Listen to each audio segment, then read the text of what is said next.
بسم الله الرحمن الرحيم فاسألوا أهل الذكر إن كنتم لا تعلمون আসসালামু আলাইকুম রহমতুল্লাহি ওয়া বারাকাতুহু। আরেকদিন ভাই জানতে চেয়েছেন গরু দিয়ে আকিকা বিষয়ে, গরু দিয়ে আকিকা দেয়া যায় কি যায় না।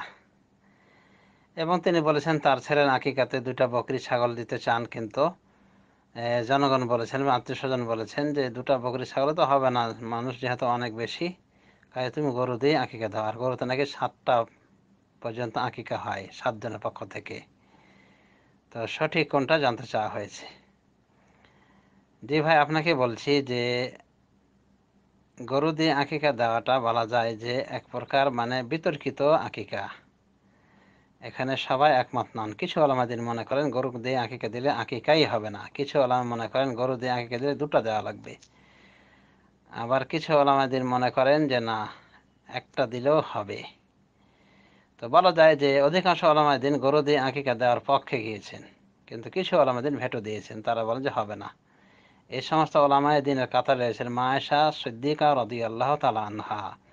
তিনার যখন ভাতিজার জন্ম হয় তখন তাকে বলা হয়েছিল, হে উম্মুল মুমিনিন, হে মুমিনদের মা, আপনি আপনার এই ভাতিজার পক্ষ থেকে একটা উট জবাই করেন, উট নহর করেন। তখন উনি বলেছেন মাআযাল্লাহ, আল্লাহর নিকট আমি পানাহ চাই এই কাজ করা থেকে। এই মর্মের আসারটি অর্থাৎ আয়েশার ফতোয়াটি সুনান সাঈদ বিন মানসুরে পাওয়া যাবে এবং এর সনদ হাসান। তাহলে মা আয়েশা মাআযাল্লাহ বলেছেন, এরপরে বলেছেন যেটা সুন্নাহ সেটাই হবে, অর্থাৎ ছেলের পক্ষতে 2টি বকরি ছাগল, মেয়ের পক্ষতে 1টি। তাহলে গরু দিয়ে আকিকা দিলে বিতর্ক থেকে যায় আকিকাটা হলো কি হলো না। সৌদি আরব শেখ ইবনে উসাইমিন রাহমাতুল্লাহ আলাইহি তিনি বলেন গরু দিয়ে আকিকা দিলে একটা গরু দিতে হবে, ছেলের পক্ষ থেকেও একটা গরু দিতে হবে, মেয়ের পক্ষ থেকে একটাই গরু দিতে হবে। কারণ নাফসের পরিবর্তে নাফস, জানের পরিবর্তে জান। এরপর উনি বলেন এটা হলো খেলাফুল আওলা, উত্তমের খেলাফ, উত্তম হলো বকরি ছাগল দিয়ে আকিকা দেওয়া। আর এখানে যে সমস্যাটির কথা উল্লেখ করেছেন আমাদের দিনী ভাই, এই সমস্যাটি কোনো সমস্যাই নাই, সেটা হলো গোশত খাওয়ার সমস্যা। তো যদি যদি দুটো বকরিতে না হয় অসুবিধা কি? দুটো বকরি আকিকা হিসেবে থাকবে, আরো 10টা বকরি এমনি গোশত খাওয়ার জন্য থাকবে, অথবা গরু দুম্বা তারপরে উট জবাই করে দিল, এগুলো এমনি গোশত খাওয়ার জন্য থাকবে। আর আকিকার নিয়তে 2টা বকরি ছাগল থাকবে।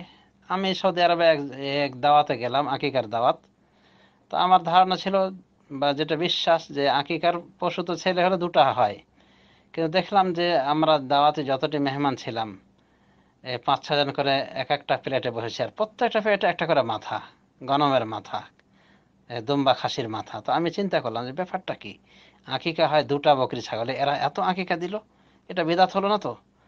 তখন আমাকে একজন বুঝিয়ে দিলেন যে আসলে দুটো আকিকা হিসেবে জবাই করেছে, আর মেহমানের সম্মান হিসেবে আরো লোকজন বেশি আছে, লোকজনের সংখ্যা বেশি, সেজন্য এমনি আরো কিছু বকরি ছাগল তারা জবাই করেছে, এই জন্য এতগুলি মাথা পাওয়া গেল। তো অসুবিধা কি? এই ভাইকে বলবো যে আপনিও যদি আপনার টাকার গরম থাকে বা আপনার শখ থাকে যে জনগণকে খাওয়াবেন, জন্মের খাওয়া খাওয়াবেন, তাহলে অসুবিধা কোথায়? আপনি 2টা বকরি ছাগল আকিকা নিয়ে দিন আপনার ছেলের পক্ষ থেকে, আর 10-12টা, 1 ডজন বা হাফ ডজন, দর্জন আপনি দিয়ে দেন, এমনি গোশত খাওয়া হয়েছে জবাই করে দেন। অথবা গরু দেওয়ার শখ গরু দেন, ওট দেওয়ার শখ ওট দেন, অসুবিধা নাই। কিন্তু আকিকার নিয়তে আপনি বকরি ছাগলই ধার্য করবেন।